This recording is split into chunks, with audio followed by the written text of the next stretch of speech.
La autora del siguiente cuento se llama Alicia de la Quintana y el dibujo ha sido creado por Aitana. Muchas gracias a las dos.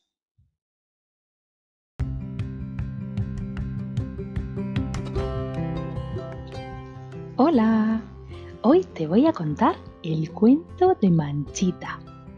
Manchita era una patita que había nacido después de sus 8 hermanos, siendo el último huevo que rompía el cascarón. Cuando su mamá le acurrucaba en su pecho, se quedaba dormidita mientras los demás patitos alborotados se empujaban queriendo salir a la luz. Fue el segundo día el peor de su vida. Todos en fila y, como siempre, ella la última, seguían a mamá. No le gustó nada que sus patas se mancharan de barro. ¡Puah! Y cuando empezaron a meterse al agua uno a uno, se asustó mucho. El miedo se apoderó de su cuerpo. Movía una pata a toda velocidad y por ello giraba sobre sí misma cada vez más rápido. Llamó a su madre: «Mami, mami», pero no la oyó y saltó a la orilla espantada. Su cuerpo estaba húmedo y frío, así que utilizó su pico para secarse y cuando terminó, como estaba lleno de mosquitos muy molestos, empezó a comérselos a su antojo. ¡Ñam, ñam, ñam, ñam! Mientras su familia seguía en el lago como un barquito guiado por su capitán, girando a la derecha o a la izquierda al mismo compás, oyó un ruido. Se escondió de inmediato en un arbusto. Era un zorro que olisqueaba el terreno. Quizá ella fuese su presa. Se quedó totalmente quieta y cuando ya se veía perdida, ¡zas! El zorro cazó un sapo que estaba cerca. ¡Uf! De la que se había librado, pensó.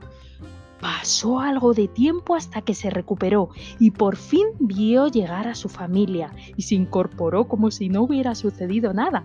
Pero al llegar al nido fue la primera que se metió corriendo entre las plumas de su mamá, donde durmió profundamente.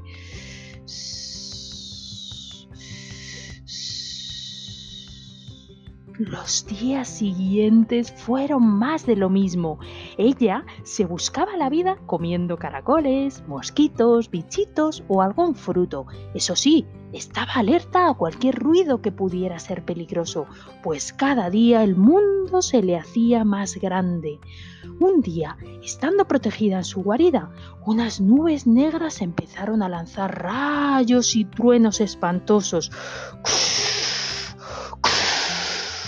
Manchita, muy asustada, se refugió. Al principio había una lluvia fina, pero después llegó un chaparrón.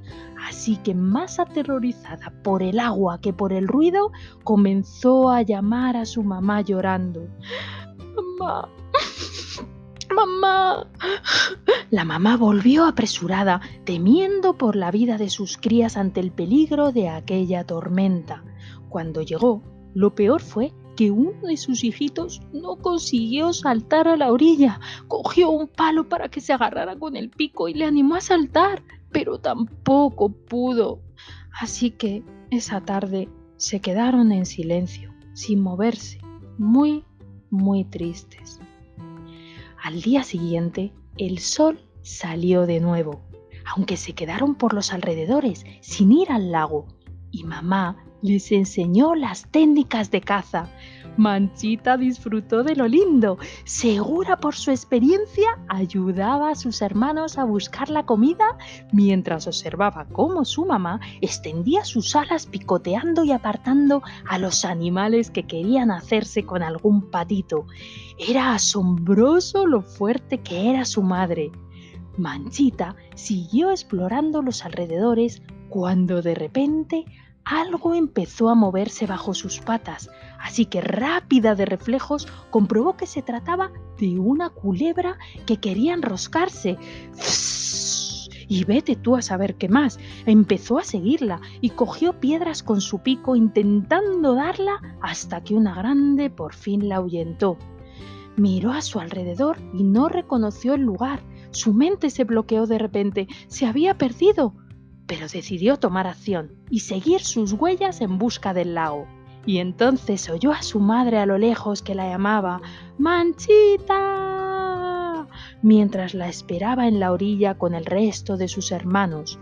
Mamá Pata sabía las fechorías de su hijita, porque aunque ella no se diera cuenta, la vigilaba. Ahora ya estaba preparada para afrontar lo que más odiaba, así que en ese momento la acarició con el pico y la ayudó suavemente a tocar el agua. Todavía temblorosa del susto por haberse sentido totalmente sola, Manchita no pensó en más e hizo caso de su madre. Dulcemente, el agua cubrió sus patas, que se movieron a la par y al ritmo de su familia, comprobando que era muy agradable balancearse con ellos. Y así fue como Manchita se sintió muy bien por haber sido capaz de cambiar sus pensamientos y superar sus miedos. Y colorín colorado, este cuento se ha acabado.